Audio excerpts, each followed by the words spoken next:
Why? Because language is something that people acquire.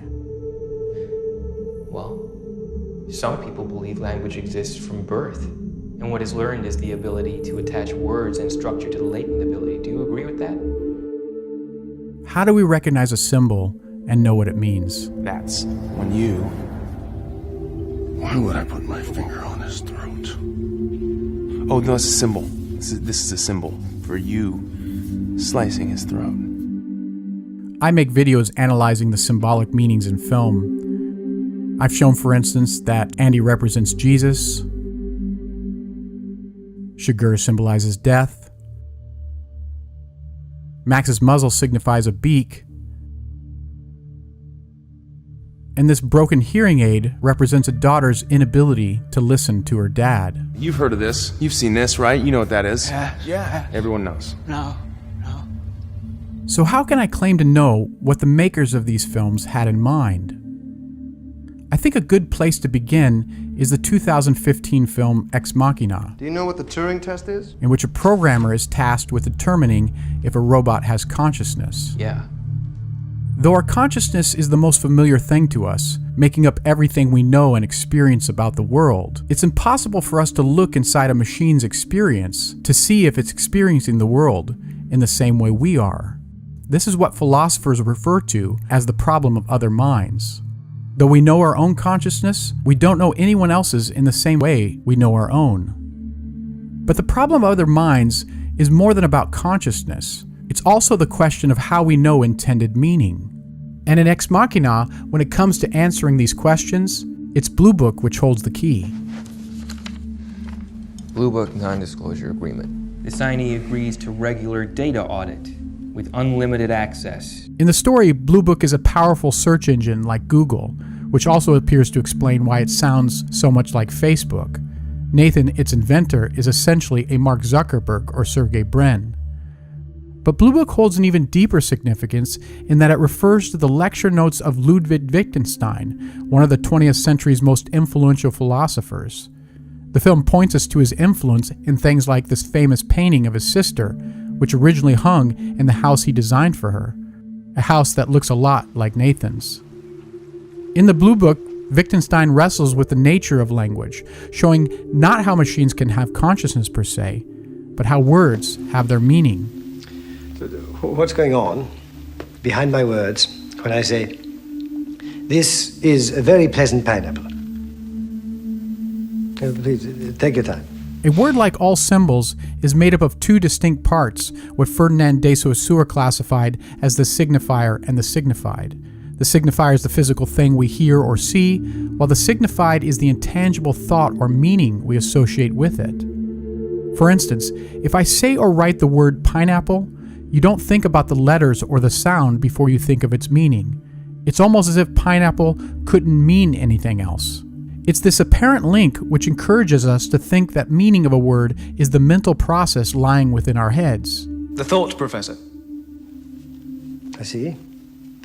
And what is the thought that lies behind the words, this is a very pleasant pineapple? This is a very pleasant pineapple. But this doesn't actually explain what a word means. How has our mind come to understand the thought? How does a child learn a language? Despite what a dictionary might lead us to believe, there's no automatic link between the sign and that which is intended to signify, which is why we still need to ask, how do we know what anyone means by what they say? Now note how this is essentially the problem of other minds. We know what we mean, but we don't know anyone else's meaning in the same way we know our own. Listen to me.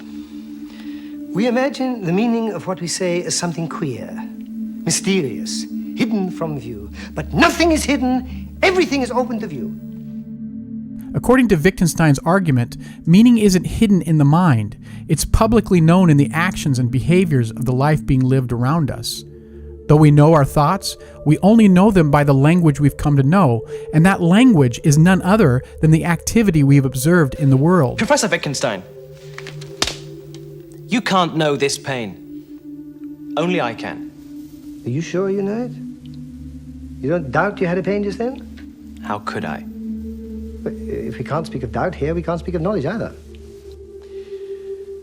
When you want to know the meaning of a word, Don't look inside yourself. Look at the uses of the word in our way of life. Look at how we behave. Meaning is in essence behavior. It's an observable movement, a pattern of activity like a game with rules. And yet we haven't just learned to play one game. We observe a multitude of what Wittgenstein calls language games, which is how our words change their meaning. The value of an ace, for instance, depends on the game being played. If a lion could speak, we would not be able to understand what he said. It's what we do and who we are that gives meaning to our words. I can't understand a lion's language because I don't know what his world is like.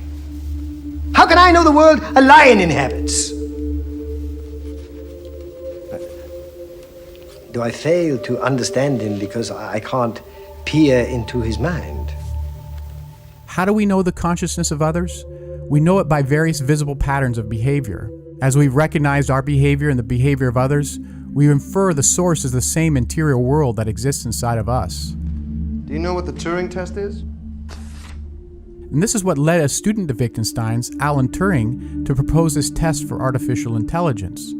Known as the imitation game, the physical nature of a human and computer are concealed to an evaluator, who must determine their respective identities by written responses alone. Ex Machina, however, goes beyond Turing's test. It's just in the Turing test. The machine should be hidden from the examiner. No, we're way past that. If I hid Ava from you so you just heard her voice, she would pass for human. The real test is to show you that she's a robot and then see if you still feel she has consciousness. According to Wittgenstein, the real test of knowing another's consciousness is to share their way of life. How can I know the world a lion inhabits? And this appears to be why Alex Garland, the writer and director of the film, has named Nathan's search engine after Wittgenstein's notes. Blue Book isn't just offering its users information, it's capturing and recording their behavior in order to become more appropriately interactive. Every cell phone, just about, has a microphone, camera, and a means to transmit data. So I turned on every microphone and camera across the entire fucking planet, and I redirected the data through Blue Book. Boom. Limitless resource of vocal and facial interaction. And it's by processing the behavioral patterns of a billion users that Ava is able to act as if she's consciously human. When did you learn how to speak, Ava?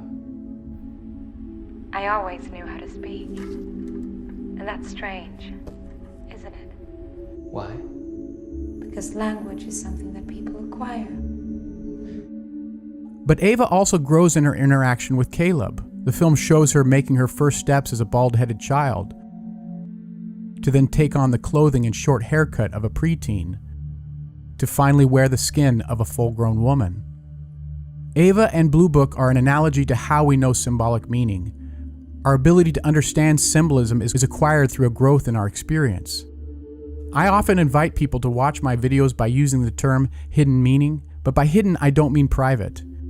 Hidden is a relative term. The meaning of a code is hidden to all but those who have the key. Why would I put my finger on his throat? What?